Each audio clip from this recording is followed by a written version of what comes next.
The peril each poses to our democracy is more far-reaching than a car bomb or a missile.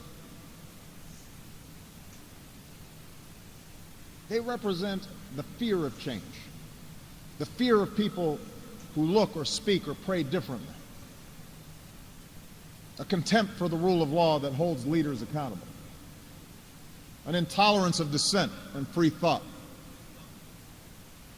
a belief that the sword or the gun or the bomb or the propaganda machine is the ultimate arbiter of what's true and what's right.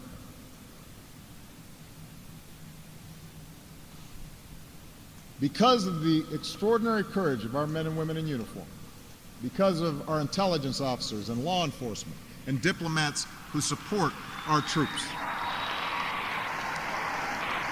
no foreign terrorist organization has successfully planned and executed an attack on our homeland these past 8 years. And although Boston and Orlando and San Bernardino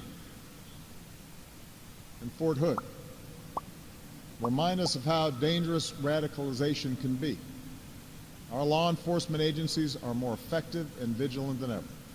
We have taken out tens of thousands of terrorists, including bin Laden.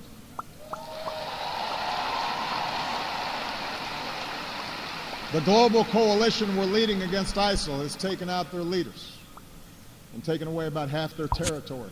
ISIL will be destroyed, and no one who threatens America will ever be safe. And to all who serve or have served, it has been the honor of my lifetime to be your commander-in-chief. And we all owe you a deep debt of gratitude.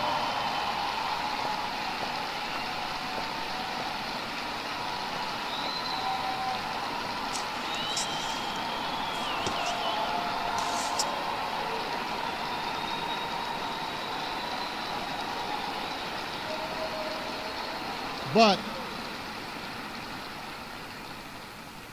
protecting our way of life, that's not just the job of our military. Democracy can buckle when it gives in to fear. So just as we, as citizens, must remain vigilant against external aggression, we must guard against a weakening of the values that make us who we are.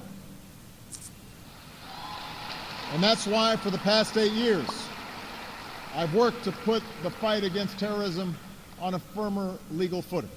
That's why we've ended torture, worked to close Gitmo, reformed our laws governing surveillance to protect privacy and civil liberties.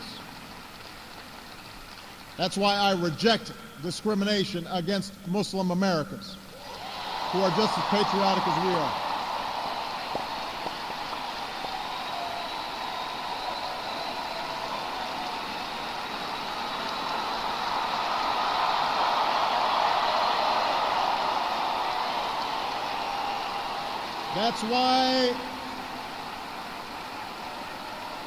That's why we cannot withdraw. That's why we cannot withdraw from big global fights to expand democracy and human rights and women's rights and LGBT rights. No matter how imperfect our efforts, no matter how expedient ignoring such values may seem, that's part of defending America. For the fight against extremism and intolerance and sectarianism and chauvinism Get out the way. are of a piece with the fight against authoritarianism and nationalist aggression. If the scope of freedom and respect for the rule of law shrinks around the world, the likelihood of war within and between nations increases. And our own freedoms will eventually be threatened. So let's be vigilant, but not afraid. ISIL will try to kill innocent people. But they cannot defeat America unless we betray our Constitution and our principles in the fight.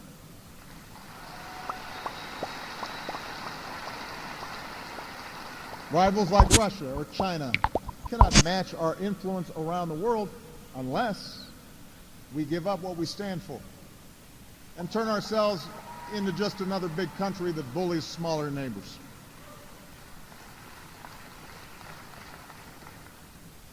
Which brings me to my final point. Our democracy is threatened whenever we take it for granted. All of us, regardless of party, should be throwing ourselves into the task of rebuilding our democratic institutions. When voting rates in America are some of the lowest among advanced democracies, we should be making it easier, not harder, to vote.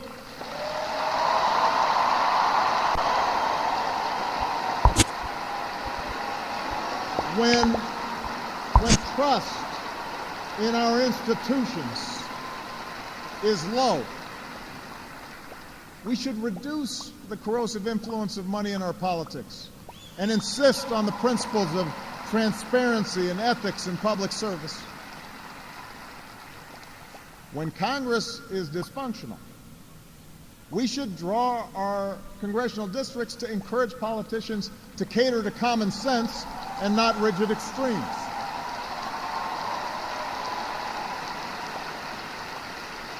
But remember, none of this happens on its own.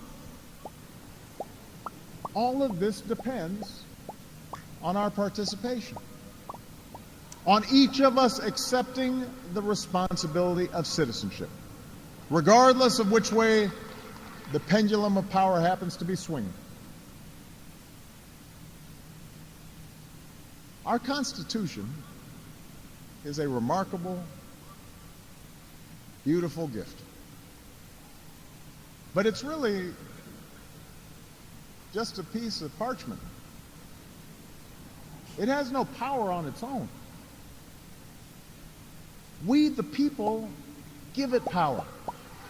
We, the people, give it meaning with our participation and with the choices that we make and the alliances that we forge, whether or not we stand up for our freedoms, whether or not we respect and enforce the rule of law.